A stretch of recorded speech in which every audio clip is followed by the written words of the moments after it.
Dear students, myself is Pratibha Pashwanath, Associate Professor, Department of Economics, GFGC, KR Puram, Bangalore.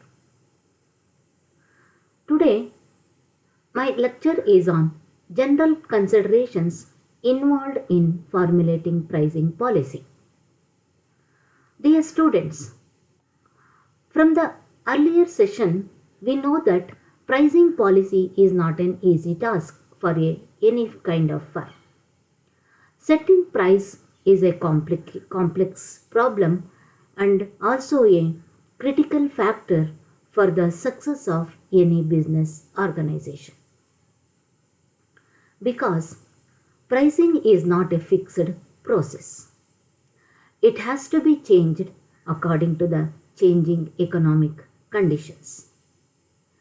In order to set a price, there is no particular formula. Hence, a number of general considerations have to be taken into account while fixing the ideal price of the product. ವಿದ್ಯಾರ್ಥಿಗಳೇ, ನಮ್ಮ ಹಿಂದಿನ ಸೆಷನ್ನಿಂದ ನಮಗೆ ತಿಳಿದಿರುವಂತೆ ಉದ್ಯಮ ಸಂಸ್ಥೆಗಳಿಗೆ ಬೆಲೆ ನಿರ್ಧಾರದ ಸುಲಭದ ವಿಧಾನ ಅಲ್ಲ. ಇದು ಅತ್ಯಂತ ಕ್ಲಿಷ್ಟಕರ ಮತ್ತು ಉದ್ಯಮ ಸಂಸ್ಥೆಗಳ ಸಫಲತೆ ಕೂಡ ಆದರ್ಶ ಬೆಲೆ ನಿಗದಿಯನ್ನು ಅವಲಂಬಿಸಿರ್ತದೆ. ಏಕೆಂದರೆ ಬೆಲೆ ನಿಗದಿ ಒಂದು ಸ್ಥಿರವಾದಂತಹ ಪ್ರಕ್ರಿಯೆಯಲ್ಲ. ಆರ್ಥಿಕ ಪರಿಸ್ಥಿತಿ ಬದಲಾದಂತೆ ಬೆಲೆ ನಿಗದಿ ಕೂಡ ಬದಲಾಗ್ತಾ ಹೋಗ್ತದೆ. ಆದ್ದರಿಂದ ಸರಕಿನ ಆದರ್ಶ ಬೆಲೆಯನ್ನು ನಿಗದಿಪಡಿಸಬೇಕಾದ್ರೆ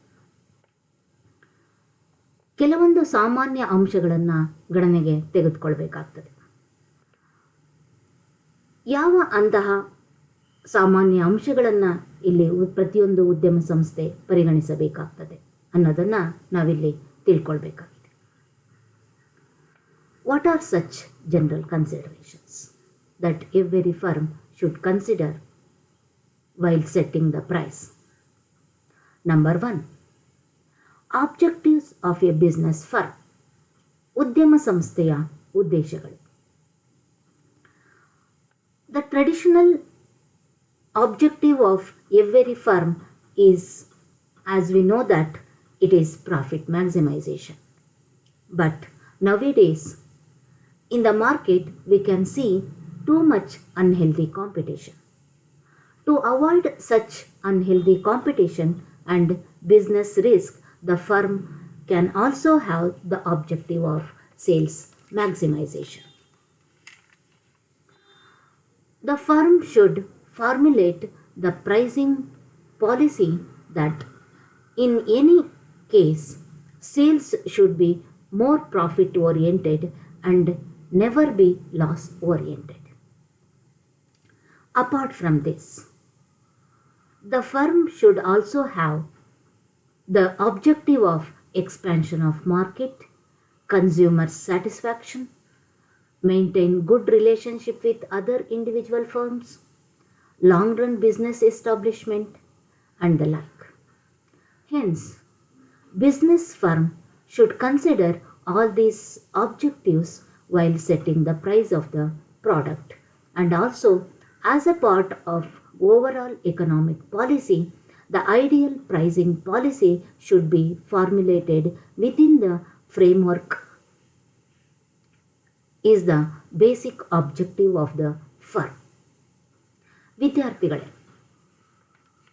ಸಾಂಪ್ರದಾಯಿಕವಾಗಿ ಪ್ರತಿಯೊಂದು ಉದ್ಯಮ ಸಂಸ್ಥೆಗಳ ಉದ್ದೇಶ ಗರಿಷ್ಠ ಲಾಭ ಗಳಿಸೋದಾಗಿದೆ. ಆದರೆ ಇತ್ತೀಚಿನ ಮಾರುಕಟ್ಟೆಗಳು ಹೆಚ್ಚಾಗಿ ಅನಾರೋಗ್ಯಕರ ಪೈಪೋಟಿಯ ಲಕ್ಷಣವನ್ನು ಹೊಂದಿವೆ. ಆದ್ದರಿಂದ ಇಂತಹ ಅನಾರೋಗ್ಯಕರ ಪೈಪೋಟಿ ಮತ್ತು ವ್ಯಾಪಾರ ವ್ಯವಹಾರದ ಗಂಡಾಂತರಗಳನ್ನು ತಪ್ಪಿಸಲು ಉದ್ಯಮ ಸಂಸ್ಥೆಗಳು ಇತ್ತೀಚಿನ ವರ್ಷಗಳಲ್ಲಿ ಮಾರಾಟದ ಗರಿಷ್ಠತೆಯ ಉದ್ದೇಶವನ್ನು ಕೂಡ ಹೊಂದಿವೆ. ಯಾವುದೇ ಸಂದರ್ಭದಲ್ಲಿ ಮಾರಾಟವು ಹೆಚ್ಚು ಲಾಭದಾಯಕವಾಗಿರಬೇಕೇ ಹೊರತು ನಷ್ಟವನ್ನು ಹೊಂದುವ ನಿಟ್ಟಿನಲ್ಲಿ ಸಂಸ್ಥೆಗಳು ನಷ್ಟವನ್ನು ಹೊಂದದೇ ಇರುವಂತಹ ನಿಟ್ಟಿನಲ್ಲಿ ಸಂಸ್ಥೆಗಳು ಬೆಲೆ ನೀತಿಯನ್ನು ರೂಪಿಸಬೇಕಾಗ್ತದೆ. ಇದಲ್ಲದೆ ಉದ್ಯಮ ಸಂಸ್ಥೆಗಳು ಮಾರುಕಟ್ಟೆ ವಿಸ್ತರಣೆ, ಗ್ರಾಹಕರನ್ನು ತೃಪ್ತಿಪಡಿಸುವಂತಹುದು, ಇತರ ಸಂಸ್ಥೆಗಳೊಂದಿಗೆ ಉತ್ತಮವಾದಂತಹ ಆರೋಗ್ಯಕರವಾದಂತಹ ಸಂಬಂಧವನ್ನು ಕಾಪಾಡಿಕೊಳ್ಳುವಂತಹುದು, ದೀರ್ಘಾವಧಿಯವರೆಗೆ ಉದ್ಯಮ ಸಂಸ್ಥೆಯನ್ನು ಸ್ಥಾಪನೆ ಮಾಡುವಂತಹುದು, ಅದನ್ನು ವಿಸ್ತರಣೆ ಮಾಡುವಂತಹುದು ಮುಂತಾದಂತಹ ಉದ್ದೇಶಗಳನ್ನು ಹೊಂದಿರಬೇಕು. ಉತ್ಪನ್ನದ ಬೆಲೆಯನ್ನು ನಿಗದಿಪಡಿಸಬೇಕಾದರೆ ಅದರಿಂದ ಉದ್ಯಮ ಸಂಸ್ಥೆ ಈ ಎಲ್ಲ ಉದ್ದೇಶಗಳನ್ನು ಪರಿಗಣಿಸಬೇಕಾಗ್ತದೆ. ಒಟ್ಟಾರೆ ಈ ಆದರ್ಶ ಬೆಲೆ ನೀತಿ ಏನಿದೆ ಅದು ಆರ್ಥಿಕ ನೀತಿಯ ಒಂದು ಭಾಗ ಆಗಿದ್ದು ಉದ್ಯಮ ಸಂಸ್ಥೆಯ ಮೂಲ ಉದ್ದೇಶಗಳ ಚೌಕಟ್ಟಿನ ಒಳಗಡೆ ರೂಪಿಸಬೇಕಾಗ್ತದೆ. Secondly, a kind of market structure, ಮಾರುಕಟ್ಟೆಯ ರಚನೆ. Another important general consideration is market structure. Students, you all know that in terms of competition, market structure is mainly divided into perfect and imperfect. Setting price in both the market structure will not be the same because the nature of competitiveness is different in both the market structure. Under perfect competition, what condition prevails?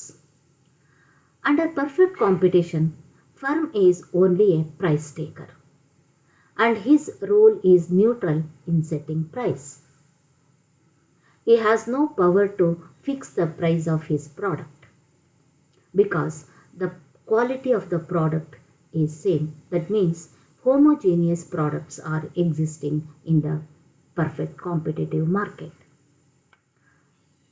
Therefore, he has to accept the price what is fixed according to the demand and supply. But the firm has pricing problem under imperfect competition. Under imperfect competition, the firm is a price maker and has to be set its own flexible pricing policy. It has the power to fix the price of its own. ವಿದ್ಯಾರ್ಥಿಗಳೇ, ಮತ್ತೊಂದು ಸಾಮಾನ್ಯ ಪರಿಗಣನೆ ಅಂತಂದರೆ ಮಾರುಕಟ್ಟೆ ರಚನೆ. ವಿದ್ಯಾರ್ಥಿಗಳೇ, ನಿಮಗೆಲ್ಲ ತಿಳಿದಿರೋ ಹಾಗೆ ಪೈಪೋಟಿಯ ಆಧಾರದ ಮೇಲೆ ಮಾರುಕಟ್ಟೆಯನ್ನು ಎರಡು ವಿಧವಾಗಿ ವಿಂಗಡಿಸಬಹುದಾಗಿದೆ. ಒಂದು ಪರಿಪೂರ್ಣ ಪೈಪೋಟಿ, ಮತ್ತೊಂದು ಅಪರಿಪೂರ್ಣ ಪೈಪೋಟಿ. ಎರಡೂ ಮಾರುಕಟ್ಟೆಯಲ್ಲಿ ಬೆಲೆಯ ನಿಗದಿ ಒಂದೇ ರೀತಿಯದ್ದಾಗಿರೋದಿಲ್ಲ. ಏಕೆಂದರೆ ಎರಡೂ ಮಾರುಕಟ್ಟೆಯಲ್ಲಿ ಪೈಪೋಟಿಯ ಲಕ್ಷಣಗಳು ಒಂದೇ ರೀತಿಯದ್ದಾಗಿರೋದಿಲ್ಲ, ಅದು ಬೇರೆ ಬೇರೆಯಾಗಿರ್ತದೆ. ಪರಿಪೂರ್ಣ ಪೈಪೋಟಿ ಮಾರುಕಟ್ಟೆಯಲ್ಲಿ ಉದ್ಯಮ ಸಂಸ್ಥೆ ಬೆಲೆ ಪಡೆಯುವವರಾಗಿರ್ತಾರೆ. ಏಕೆಂದರೆ ಮಾರುಕಟ್ಟೆಯಲ್ಲಿ ಏಕ ರೀತಿಯ ವಸ್ತುಗಳು ಅಸ್ತಿತ್ವದಲ್ಲಿರ್ತವೆ. ಮಾರುಕಟ್ಟೆಯಲ್ಲಿ ಏಕ ರೀತಿಯ ವಸ್ತುಗಳಿರೋದ್ರಿಂದ ಅವುಗಳ ಬೆಲೆಯಲ್ಲಿ ಕೂಡ ನಿಗದಿಪಡಿಸಲ್ಪಟ್ಟಿರ್ತದೆ. ಈ ಬೆಲೆಯನ್ನು ಬೇಡಿಕೆ ಮತ್ತು ಪೂರೈಕೆಯ ಆಧಾರದ ಮೇಲೆ ನಿಗದಿಪಡಿಸಲಾಗಿದ್ದು ಅದನ್ನು ಬದಲಾವಣೆ ಮಾಡುವಂತಹ ಶಕ್ತಿ ಯಾವುದೇ ಒಂದು ಉದ್ಯಮ ಸಂಸ್ಥೆಗೆ ಪರಿಪೂರ್ಣ ಪೈಪೋಟಿಯಲ್ಲಿ ಇರೋದಿಲ್ಲ. ಆದ್ದರಿಂದ ಬೆಲೆ ನಿರ್ಧಾರದಲ್ಲಿ ಉದ್ಯಮ ಸಂಸ್ಥೆಯ ಪಾತ್ರ ತಟಸ್ಥವಾಗಿರ್ತದೆ. ಬೆಲೆಯನ್ನು ಬದಲಾವಣೆ ಮಾಡುವಂತಹ ಹಕ್ಕು ಅವರಲ್ಲಿ ಇರೋದಿಲ್ಲ. ಆದರೆ ಅಪರಿಪೂರ್ಣ ಪೈಪೋಟಿ ಮಾರುಕಟ್ಟೆಯಲ್ಲಿ ಸನ್ನಿವೇಶವೇ ಬೇರೆ ಇರ್ತದೆ. ಅಪರಿಪೂರ್ಣ ಪೈಪೋಟಿ ಮಾರುಕಟ್ಟೆಯಲ್ಲಿ ಉದ್ಯಮ ಸಂಸ್ಥೆ ಬೆಲೆ ನಿರ್ಧಾರದ ಸಮಸ್ಯೆಯನ್ನು ಹೊಂದಿವೆ.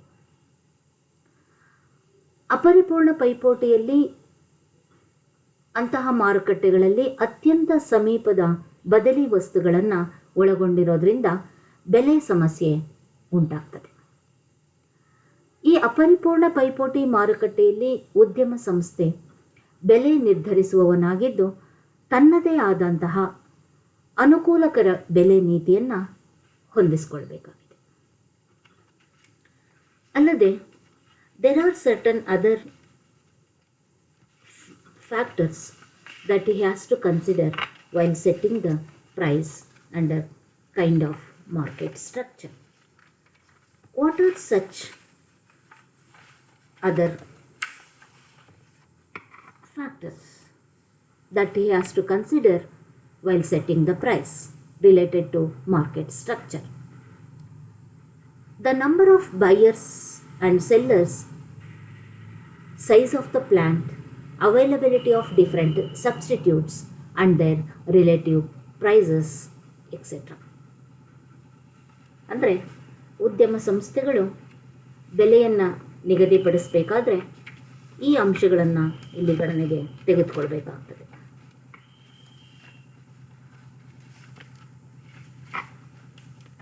ಅಂದರೆ ಗ್ರಾಹಕರು ಮತ್ತು ಮಾರಾಟಗಾರರ ಸಂಖ್ಯೆ, ಮಾರುಕಟ್ಟೆಯಲ್ಲಿರುವಂತಹ ಗ್ರಾಹಕರು ಮತ್ತು ಮಾರಾಟಗಾರರ ಸಂಖ್ಯೆ, ಉದ್ಯಮ ಸಂಸ್ಥೆಯ ಗಾತ್ರ, ವಿಭಿನ್ನ ಬದಲಿ ವಸ್ತುಗಳ ಲಭ್ಯತೆ ಮತ್ತು ಅವುಗಳ ಸಾಪೇಕ್ಷ ಬೆಲೆಗಳು.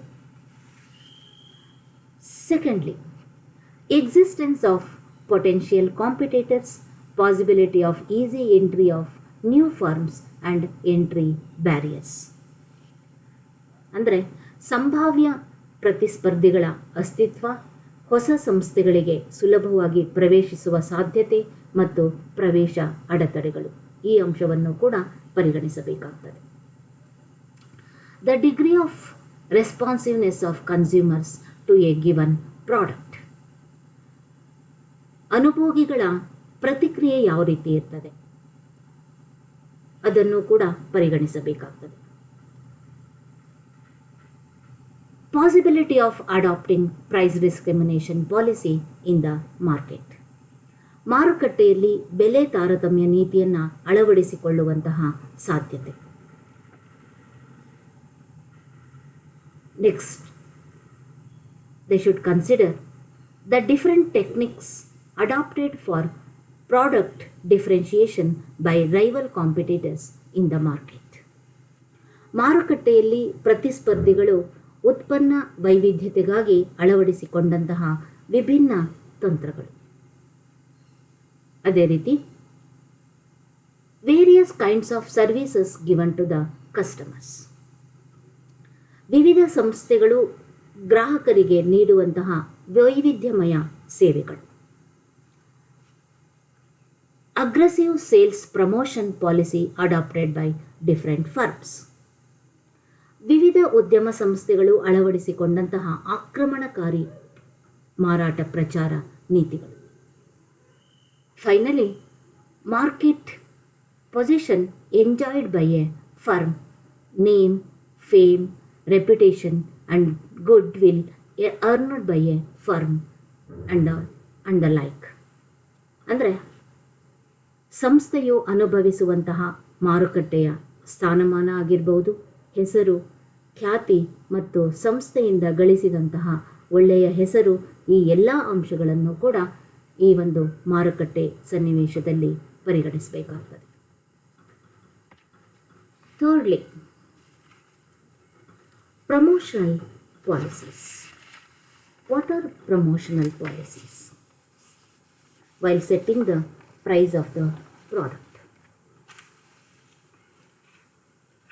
Before framing the pricing policy, the firm should consider some relevant aspects like quantity and quality of the product, nature of the product and the like to promote sales of his product.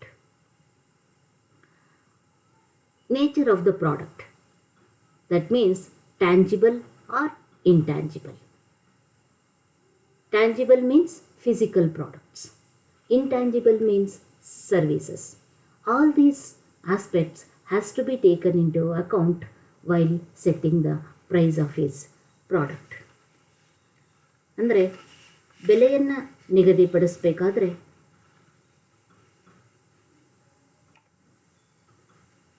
ಪ್ರಚಾರ ನೀತಿಗಳನ್ನು ಕೂಡ ಗಣನೆಗೆ ತೆಗೆದುಕೊಳ್ಬೇಕಾಗ್ತದೆ. ಅಂದರೆ ಬೆಲೆ ನೀತಿಯನ್ನು ರೂಪಿಸುವ ಮೊದಲು ಉದ್ಯಮ ಸಂಸ್ಥೆಗಳು ತಮ್ಮ ಮಾರಾಟವನ್ನು ಉತ್ತೇಜಿಸುವುದಕ್ಕಾಗಿ ಉತ್ಪನ್ನದ ಪ್ರಮಾಣ ಮತ್ತು ಗುಣಮಟ್ಟ, ಉತ್ಪನ್ನದ ಸ್ವರೂಪ ಅಂತಂದರೆ ಭೌತಿಕ ಅಥವಾ ಅಭೌತಿಕ ಸರಕುಗಳ ಎನ್ನುವುದನ್ನು ಪರಿಗಣಿಸಬೇಕಾಗ್ತದೆ. ಭೌತಿಕ ಅಂತಂತಂದರೆ ಕಣ್ಣಿಗೆ ಕಾಣುವಂತಹುದು, ಅಭೌತಿಕ ಸರಕುಗಳು ಅಂತಂತಂದರೆ ಸೇವೆಗಳು, ಅವುಗಳನ್ನು ಕೂಡ ಪರಿಗಣಿಸಬೇಕಾಗ್ತದೆ. ಮತ್ತು ಉತ್ಪನ್ನದ ಕೆಲವು ಸಂಬಂಧಿಸಿದ ಅಂಶಗಳನ್ನು ಕೂಡ ಇಲ್ಲಿ ಬೆಲೆಯನ್ನು ರೂಪಿಸಬೇಕಾದ್ರೆ ಪರಿಗಣಿಸಬೇಕಾಗ್ತದೆ. Next point, cost of production. The firm has to consider the cost of production while setting the price for its product. If the cost of production is higher, a higher price has to be charged for the product and lower price may be fixed if the cost of production is low. ಅಂದರೆ ಉದ್ಯಮ ಸಂಸ್ಥೆಗಳು ತಮ್ಮ ವಸ್ತುಗಳಿಗೆ ಬೆಲೆಗಳನ್ನು ನಿಗದಿಪಡಿಸಬೇಕಾದ್ರೆ ಉತ್ಪಾದನಾ ವೆಚ್ಚವನ್ನು ಕೂಡ ಪರಿಗಣಿಸಬೇಕಾಗ್ತದೆ. ಉತ್ಪಾದನಾ ವೆಚ್ಚಗಳು ಹೆಚ್ಚಿದ್ದರೆ ಉತ್ಪನ್ನಕ್ಕೆ ಹೆಚ್ಚಿನ ಬೆಲೆಯನ್ನು ನಿಗದಿಪಡಿಸಬೇಕಾಗ್ತದೆ ಮತ್ತು ಉತ್ಪಾದನಾ ವೆಚ್ಚ ಕಡಿಮೆಯಾಗಿದ್ದರೆ ವಸ್ತುಗಳಿಗೆ ಕಡಿಮೆ ಬೆಲೆಯನ್ನು ನಿಗದಿಪಡಿಸಬೇಕು. ಆದ್ದರಿಂದ ಉತ್ಪಾದನಾ ವೆಚ್ಚವೂ ಕೂಡ ಬೆಲೆ ನಿಗದಿಪಡಿಸುವಲ್ಲಿ ಪ್ರಮುಖವಾದಂತಹ ಪಾತ್ರವನ್ನು ವಹಿಸ್ತದೆ. ಮುಂದೆ ಆ ವೆಚ್ಚದ ಆಧಾರದ ಮೇಲೆಯೇ ಬೆಲೆಯನ್ನು ಹೇಗೆ ನಿಗದಿಪಡಿಸಬೇಕು ಅನ್ನೋದಕ್ಕೆ ಸಂಬಂಧಪಟ್ಟಂತೆ ಅನೇಕ ಬೆಲೆ ನೀತಿಗಳಿದೆ. That I can explain in the later sessions. ಬೆಲೆಯ ಸೂಕ್ಷ್ಮತೆ and another general consideration while formulating a pricing policy is sensitivity of price. Dear students, price of product is influenced by both internal and external factors. Internal factors are the factors which influencing within the firm itself. External factors are the factors which influencing outside the firm. These factors are to be considered while formulating a setting policy. Students, what are such internal factors? The internal factors are cost of production, level of profit, sales and management related policies, and the like. And what are external factors? Elasticity of demand and supply. When the elasticity of demand is more, he can fix the price at lower level because the consumers are very sensitive if the elasticity of demand is more. When the elasticity of demand is less,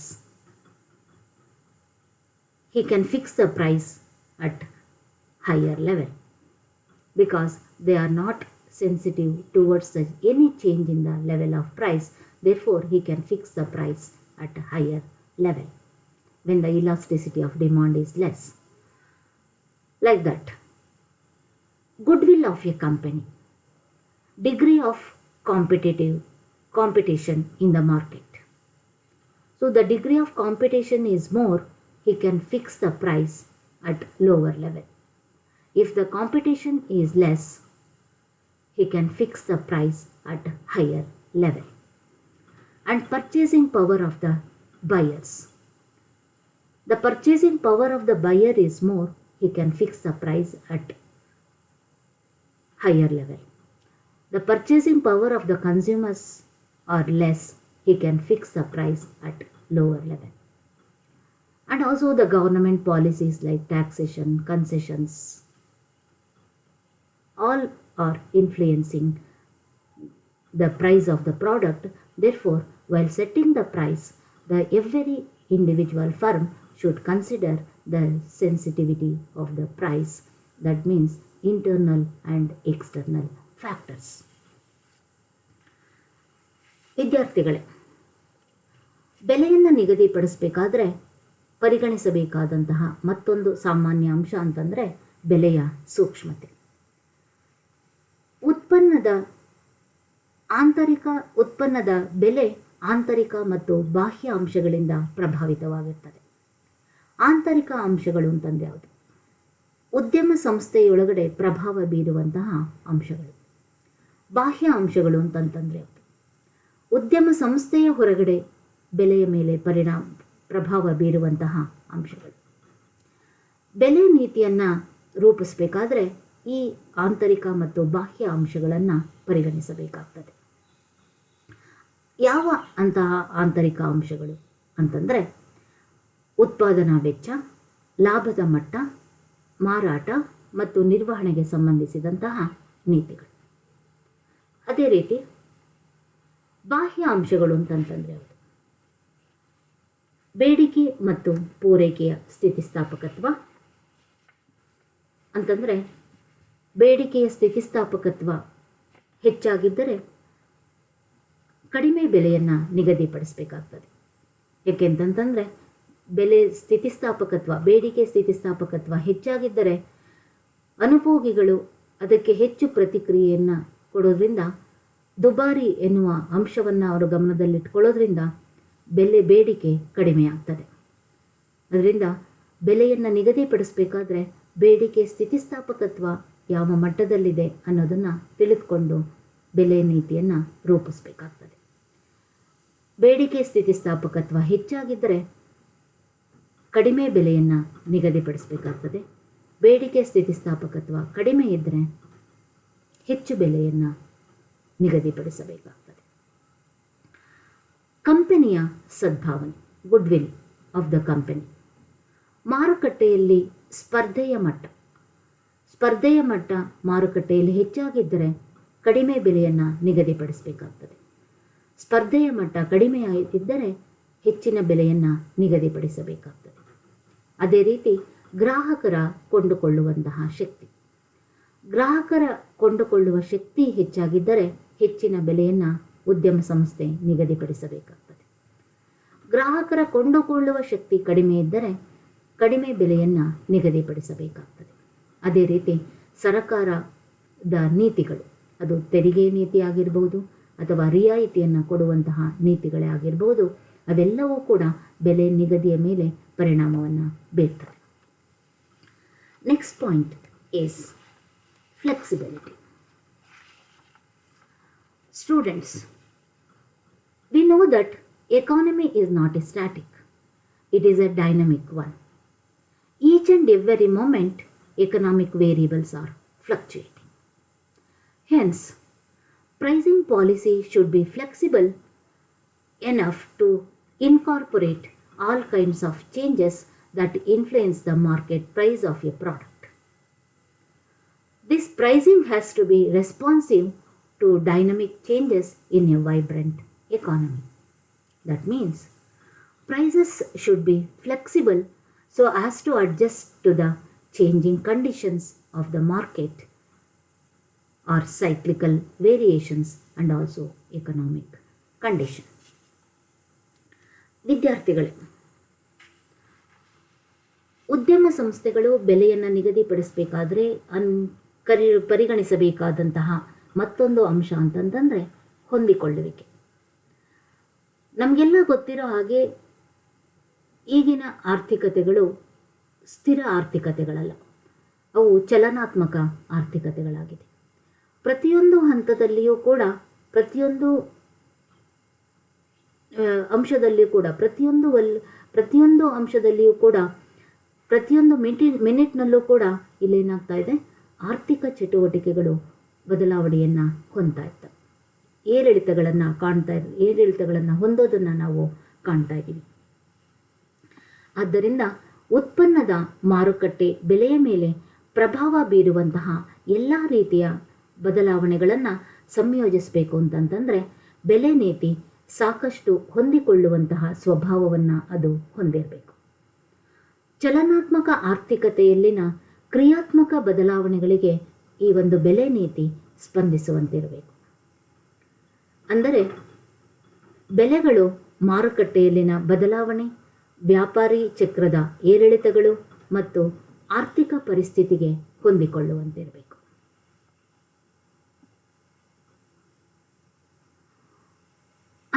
point that the firm should consider in formulating the pricing policy is conflicting interests. Dear students, in the business world, large number of middlemen involved in the form of wholesalers and retailers. Middlemen play a very important role in the business world. Therefore, while formulating a pricing policy, the firm should consider the interests of middlemen. The middleman always expected high profit margin and the manufacturer offers a lower price. Hence, the manufacturers may like to control and also to regulate middlemen's prices and even the wholesalers and retailers' prices. Similarly, the middlemen may also seek to expand their sales through price cuts or obtain large margin of profits than allowed by suggested profits. Therefore, different persons like wholesalers and retailers, producers engage in the sale of the product by charging different prices in different levels and also keep different percentage of profit to maximize their profit. ವಿದ್ಯಾರ್ಥಿಗಳೇ, ಉದ್ಯಮ ಸಂಸ್ಥೆಯಲ್ಲಿ ಬೆಲೆಯನ್ನು ನಿಗದಿಪಡಿಸಬೇಕಾದ್ರೆ ಪರಿಗಣಿಸಬೇಕಾದಂತಹ ಮತ್ತೊಂದು ಅಂಶ ಅಂತಂತಂದರೆ ಸಂಘರ್ಷದ ಆಸಕ್ತಿಗಳು, conflicting interests. ವಿದ್ಯಾರ್ಥಿಗಳೇ, ನಮಗೆಲ್ಲ ತಿಳಿದಿರೋ ಹಾಗೆ ಉದ್ಯಮ ಪ್ರಪಂಚದಲ್ಲಿ ಅಧಿಕ ಸಂಖ್ಯೆಯ ಮಧ್ಯವರ್ತಿಗಳು ವ್ಯಾಪಾರ ವ್ಯವಹಾರದಲ್ಲಿ ನಿರತರಾಗಿದ್ದು ಅವರುಗಳು ಸಗಟು ವ್ಯಾಪಾರಿಗಳು ಮತ್ತು ಚಿಲ್ಲರೆ ವ್ಯಾಪಾರಿಗಳ ರೂಪದಲ್ಲಿರ್ತಾರೆ. ಈ ಮಧ್ಯವರ್ತಿಗಳು ಉದ್ಯಮ ಪ್ರಪಂಚದಲ್ಲಿ ಉತ್ಪಾದಕರು ಮತ್ತು ಗ್ರಾಹಕರ ನಡುವೆ ಸಂಬಂಧವನ್ನು ಬೆಸೆಯುವ ಕೊಂಡಿಯಾಗಿ ಕಾರ್ಯವನ್ನು ನಿರ್ವಹಿಸ್ತಾರೆ. ಈ ಬೆಲೆ ನಿಗದಿಪಡಿಸಬೇಕಾದ್ರೆ ಈ ಮಧ್ಯವರ್ತಿಗಳ ಪಾತ್ರವನ್ನು ಗಣನೆಗೆ ತೆಗೆದುಕೊಳ್ಬೇಕಾಗ್ತದೆ. ಆದ್ದರಿಂದ ಬೆಲೆ ನೀತಿಯನ್ನು ರೂಪಿಸುವಾಗ ಉದ್ಯಮ ಸಂಸ್ಥೆಗಳು ಮಧ್ಯವರ್ತಿಗಳ ಹಿತಾಸಕ್ತಿಗಳನ್ನು ಪರಿಗಣಿಸಬೇಕು. ಮಧ್ಯವರ್ತಿಗಳ ಯಾವಾಗಲೂ ಹೆಚ್ಚಿನ ಲಾಭಾಂಶವನ್ನು ನಿರೀಕ್ಷಿಸಿದರೆ ಉತ್ಪಾದಕರು ಕಡಿಮೆ ಬೆಲೆಯನ್ನು ನೀಡೋದಕ್ಕೆ ಮುಂಚೂಣಿಯಲ್ಲಿರ್ತಾರೆ. ಆದ್ದರಿಂದ ಉತ್ಪಾದಕರು ಮಧ್ಯವರ್ತಿಗಳ ಬೆಲೆಗಳನ್ನು ಅಂದರೆ ಸಗಟು ವ್ಯಾಪಾರಿಗಳು ಮತ್ತು ಚಿಲ್ಲರೆ ವ್ಯಾಪಾರಿಗಳ ಬೆಲೆಗಳನ್ನು ನಿಯಂತ್ರಿಸಲು ಇಷ್ಟಪಡಬಹುದು. ಅಂತೆಯೇ ಮಧ್ಯವರ್ತಿಗಳು ತಮ್ಮ ಮಾರಾಟವನ್ನು ಬೆಲೆ ಕಡಿತದ ಮೂಲಕ ವಿಸ್ತರಿಸಲು ಅಥವಾ ಸೂಚಿಸಿದ ಬೆಲೆಗಳಿಂದ ಅನುಮತಿಸುವುದಕ್ಕಿಂತ ಹೆಚ್ಚಿನ ಲಾಭವನ್ನು ಪಡೆಯಲು ಅವರು ಪ್ರಯತ್ನ ಮಾಡಬಹುದು. ಹೀಗಾಗಿ ವಿವಿಧ ಹಂತಗಳಲ್ಲಿ ವಿವಿಧ ಬೆಲೆಗಳನ್ನು ವಿಧಿಸುವುದರ ಮೂಲಕ ಉತ್ಪನ್ನದ ಮಾರಾಟದಲ್ಲಿ ತೊಡಗಿರುವಂತಹ ವಿಭಿನ್ನ ವ್ಯಕ್ತಿಗಳು, ಅದು ಉತ್ಪಾದಕರಾಗಿರ್ಬೋದು, ಮಾರಾಟಗಾರರಾಗಿರ್ಬೋದು, ಅಥವಾ ಮಧ್ಯವರ್ತಿಗಳ ರೂಪದಲ್ಲಿರುವಂತಹ ಮಾರಾಟಗಾರರಾಗಿರಬಹುದು, ಅವರೆಲ್ಲರೂ ಕೂಡ ವಿಭಿನ್ನ ಶೇಕಡಾವಾರು ಲಾಭವನ್ನು ಗಳಿಸ್ಕೊಳ್ಳೋದಕ್ಕೆ ಪ್ರಯತ್ನಿಸ್ತಾ ಇರ್ತಾರೆ. And another point to be considered while setting the price is routinization of pricing. That means every day fixing the price. Under what conditions are required to fix the price every day? If a firm is selling its product in a highly competitive market, it will have little scope for pricing discretion. Hence, it follows routinizing pricing policy. ಅಂದರೆ ಉದ್ಯಮ ಸಂಸ್ಥೆಯು ತನ್ನ ಉತ್ಪನ್ನಕ್ಕೆ ಬೆಲೆಯನ್ನು ನಿಗದಿಪಡಿಸಬೇಕಾದ್ರೆ ದೈನಂದಿನ ಬೆಲೆ ನಿಗದಿಪಡಿಸುವಿಕೆ ಎನ್ನುವ ಸಾಮಾನ್ಯ ಅಂಶವನ್ನು ಕೂಡ ಪರಿಗಣಿಸಬೇಕಾಗ್ತದೆ. ಈ ಸಾಮಾನ್ಯ ಬೆಲೆ ನಿಗದಿಪಡಿಸುವಿಕೆಯಲ್ಲಿ ದೈನಂದಿನ ಬೆಲೆಗಳನ್ನು ನಿಗದಿಪಡಿಸುವಂತಹ ಕ್ರಮವನ್ನು ಉದ್ಯಮ ಸಂಸ್ಥೆ ಅನುಸರಿಸಬೇಕಾಗ್ತದೆ. ಅಂದರೆ ಈ ಉದ್ಯಮ ಸಂಸ್ಥೆ ತನ್ನ ಉತ್ಪನ್ನವನ್ನು ಹೆಚ್ಚು ಸ್ಪರ್ಧಾತ್ಮಕ ಮಾರುಕಟ್ಟೆಯಲ್ಲಿ ಮಾರಾಟ ಮಾಡ್ತಾ ಇದ್ರೆ ಅದು ಬೆಲೆ ನಿರ್ಧಾರಕ್ಕೆ ಕಡಿಮೆ ಕಾಲಾವಕಾಶವನ್ನು ಹೊಂದಿರ್ತದೆ. ಆದ್ದರಿಂದ ಇದು ವಾಡಿಕೆಯಂತೆ ಬೆಲೆ ನೀತಿಯನ್ನು ಅನುಸರಿಸಬೇಕಾಗ್ತದೆ. ಅದರ ಗ್ರಾಹಕರನ್ನು ಆಕರ್ಷಿಸಬೇಕು ಅಂತಂತಂದರೆ ಬೆಲೆಯನ್ನು ನಮ್ಯತೆಯನ್ನು ಅದು ಕಾಪಾಡಿಕೊಳ್ಬೇಕು. ಸ್ಪರ್ಧೆ ಹೆಚ್ಚಾಗಿದ್ದಷ್ಟು ಅಲ್ಲಿ ತನ್ನ ಬೆಲೆ ನಿರ್ಧಾರಕ್ಕೆ ಅವಕಾಶ ಇರೋದಿಲ್ಲ. ಅದರಿಂದ ಕಡಿಮೆ ಅವಕಾಶ ಹೊಂದಿರೋದ್ರಿಂದ ಆದಷ್ಟು ಕಡಿಮೆ ಬೆಲೆಯನ್ನು ನಿಗದಿಪಡಿಸಬೇಕಾಗ್ತದೆ. Second point to be noted in this routinizing of pricing is a firm which has to take hundreds of pricing decisions on a wide range of products finds it economical to adopt this method of pricing. ಅಂದರೆ ಅನೇಕ ವಸ್ತುಗಳ ಬೆಲೆ ನಿಗದಿಗೆ ಸಂಬಂಧಿಸಿದಂತೆ ನೂರಾರು ನಿರ್ಧಾರಗಳನ್ನು ಉದ್ಯಮ ಸಂಸ್ಥೆ ಕೈಗೊಳ್ಳಬೇಕಾದ್ರೆ ಉದ್ಯಮ ಸಂಸ್ಥೆ ಈ ರೀತಿಯಾದಂತಹ ಬೆಲೆ ನಿಗದಿ ವಿಧಾನವನ್ನು ಅಳವಡಿಸಿಕೊಳ್ಳುವುದು ಆರ್ಥಿಕವಾಗಿ ಮಿತವ್ಯಯಕಾರಿಯಾಗಿರ್ತದೆ. Thirdly, if the data on demand and costs are highly conjectural, the best way is to follow this method of pricing. ಅಂದರೆ ಒಂದು ವೇಳೆ ಬೇಡಿಕೆ ಮತ್ತು ವೆಚ್ಚಕ್ಕೆ ಸಂಬಂಧಿಸಿದಂತಹ ದತ್ತಾಂಶಗಳು ಹೆಚ್ಚು ಊಹಾತ್ಮಕವಾಗಿದ್ದರೆ, ಅಸಂಪ್ಷನ್ ಆಗಿದ್ದರೆ, ಈ ದಿನಚರಿ ಅಥವಾ ದೈನಂದಿನ ಬೆಲೆ ನಿಗದಿಪಡಿಸುವಿಕೆ ವಿಧಾನವನ್ನು ಅನುಸರಿಸಬೇಕಾಗಿದೆ. Finally, the firm has to consider while setting the price in the case of routinization of pricing is a general practice of cost plus pricing method may be adopted by a firm in the routine manner to avoid all other problems. ಅಂದರೆ ಬೆಲೆ ನಿಗದಿಗೆ ಸಂಬಂಧಿಸಿದಂತಹ ಇತರ ಎಲ್ಲ ಸಮಸ್ಯೆಗಳನ್ನು ನಿಯಂತ್ರಿಸಬೇಕು ಅಂತಂತಂದರೆ ಉದ್ಯಮ ಸಂಸ್ಥೆಗಳು ಪೂರ್ಣ ವೆಚ್ಚ ಬೆಲೆ ವಿಧಾನವನ್ನು ಸಾಮಾನ್ಯವಾಗಿ ಅಳವಡಿಸಿಕೊಳ್ಳೋದು ಸೂಕ್ತವಾಗಿರ್ತದೆ. ಅಂದರೆ ವೆಚ್ಚವನ್ನು ಒಳಗೊಂಡಂತಹ ನೀತಿಯನ್ನು ಅನುಸರಿಸೋದ್ರಿಂದ ಅದು ನಷ್ಟವನ್ನು ಅನುಭವಿಸೋದಕ್ಕೆ ಸಾಧ್ಯ ಆಗೋದಿಲ್ಲ. Under another consideration is distributional channel policy. What is distribution channel? Distribution channel refers to the number of persons or institutions which are involved in the sale of the final product.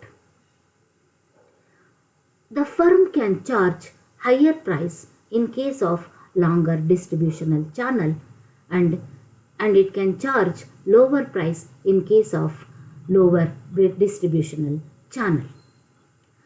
Therefore, the firm should consider the concessions and inducement offered by producers while setting the price which are affecting ultimate prices of the product of individual firm. ವಿದ್ಯಾರ್ಥಿಗಳೇ, ಪರಿಗಣಿಸಬೇಕಾದಂತಹ ಬೆಲೆ ನೀತಿಯನ್ನು ನಿಗದಿಪಡಿಸಬೇಕಾದರೆ ಪರಿಗಣಿಸಬೇಕಾದಂತಹ ಮತ್ತೊಂದು ಅಂಶ ಅಂತಂತಂದರೆ ವಿತರಣಾ ವಿಧಾನಗಳ ನೀತಿ. ಏನು ವಿತರಣಾ ವಿಧಾನಗಳು ಅಂತಂತಂದರೆ ವಿತರಣಾ ವಿಧಾನಗಳು ಅಂತಿಮ ಸಿದ್ಧ ಉತ್ಪನ್ನದ ಮಾರಾಟದಲ್ಲಿ ತೊಡಗಿರುವ ವ್ಯಕ್ತಿಗಳು ಅಥವಾ ಉದ್ಯಮ ಸಂಸ್ಥೆಗಳ ಸಂಖ್ಯೆಯನ್ನು ಅದು ಸೂಚಿಸುತ್ತದೆ. ಉದ್ಯಮ ಸಂಸ್ಥೆ ಬೃಹತ್ ಪ್ರಮಾಣದ ವಿತರಣಾ ವ್ಯವಸ್ಥೆಯನ್ನು ಹೊಂದಿದರೆ ಉದ್ಯಮ ಸಂಸ್ಥೆಗಳು ಹೆಚ್ಚಿನ ಬೆಲೆಯನ್ನು ವಿಧಿಸಬೇಕಾಗ್ತದೆ. ಅದೇ ರೀತಿ ಸಣ್ಣ ಪ್ರಮಾಣದ ವಿತರಣಾ ವ್ಯವಸ್ಥೆಯನ್ನು ಹೊಂದಿದ್ದರೆ ಕಡಿಮೆ ಬೆಲೆಯನ್ನು ನಿಗದಿಪಡಿಸಬೇಕಾಗ್ತದೆ. ಆದ್ದರಿಂದ ಅಂತಿಮ ಬೆಲೆಗಳ ಮೇಲೆ ಪರಿಣಾಮ ಬೀರುವ ಕಾರಣ ಬೆಲೆ ನಿಗದಿಪಡಿಸುವಾಗ ಉತ್ಪಾದಕರು ನೀಡುವಂತಹ ರಿಯಾಯಿತಿಗಳು ಮತ್ತು ಉತ್ತೇಜಕಗಳನ್ನು ಉದ್ಯಮ ಸಂಸ್ಥೆಗಳು ಪರಿಗಣಿಸಬೇಕಾಗ್ತದೆ. ಈ ಅಂಶಗಳನ್ನು ಪರಿಗಣಿಸೋದ್ರ ಜೊತೆಗೆ dear students, still more general considerations there are while setting the pricing policy. There are other general considerations are also there. Today I can wind up this class with this explanation and can continue the remaining general consideration points in my next session. Students, after this video, and then we have to revise the general considerations in formulating pricing policy what I explained today. So the most important general considerations are, as we know, that objectives of the business firm, kind of market structure, promotional policies, cost of production, routinization of pricing, flexibility, sensitivity of price, conflicting interests, and distributional channel policy. So after this video, students, go through the study material and also answer to the MCQ questions, multiple choice questions that are given in Excel sheet. And also, to get in-depth knowledge about this topic, refer these following reference books: Modern Economic Theory by KPM Sundaram, Economics by Samuelson and Nordas, Market Behavior and Cost Analysis by K. Ramachandra, myself Pratibha Pashwanath and Chandrasekhar, Managerial Economics by M.M. Gupta, and Business Economics by R. Sharma. Thank you, students. Thank you, one and all.